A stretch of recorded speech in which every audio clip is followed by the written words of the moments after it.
This question is for Ravi.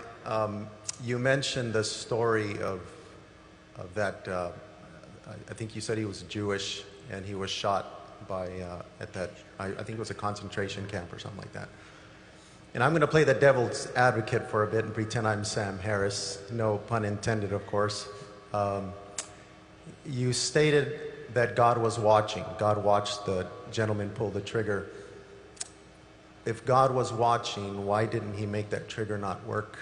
Why didn't he make that poor individual just pass out while he was digging the grave?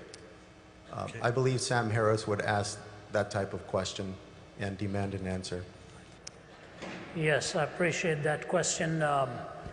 Playing the devil's advocate, you said that why didn't God keep the man from pulling the trigger rather than allowing the man to pull the trigger and then watch over him and bringing about some kind of judgment? I would say this to you, that the supreme ethic that God has given to us is the ethic of love. It is the peak of all intellectual and emotional alignment. This thing we call love, which places value upon the other person of worth and as something to be protected. It was interesting, of all people, it was Oscar Wilde who on his deathbed in his 40s, by his lover by his side, Robbie Ross, he turned to Robbie and he said, "Did you love any one of those little boys for their own sake?" It was an incredible question to ask by a man who was a hedonist on his deathbed in his 40s. And he said, "Robbie, did you ever love any one of those little boys for their own sake?" And Robbie Ross said, "No, I can't say I did." He said, "Bring me a minister. Bring me a minister."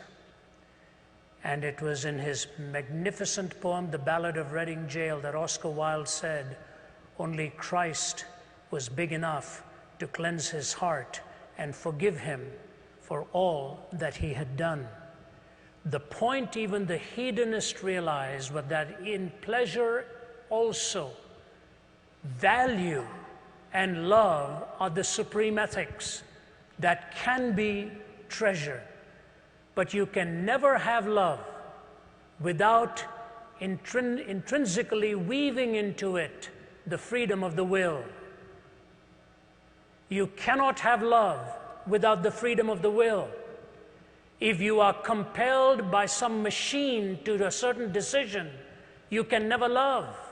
You can comply, but you will never be choosing to express that sentiment and the reality of love. If love is the supreme ethic, and freedom is indispensable to love, and God's supreme goal for you and for me is that we will love him with all of our hearts and love our neighbors as ourselves, for him to violate our free will would be to violate that which is a necessary component so that love can flourish and love can be expressed. If you're asking for God to always stop the trigger, why not God stop everything else? Next time you hold a cup of boiling water, he makes it frozen water instead. Next time you're about to cross the street and you're going to be hit, he pulls your leg back. What you're asking for is a different entity than humanity. As wonderful as it may seem that in stopping that you think he is protecting you from that which is destructive, the greatest denial that you're asking for is the freedom of your will to be able to choose and to love God with all your heart and all your soul. When you've got love as the supreme ethic and the freedom of the will to choose that love, all of the other contingencies come in and can become explained why it is possible to either choose or to reject so that love can ultimately reign supreme.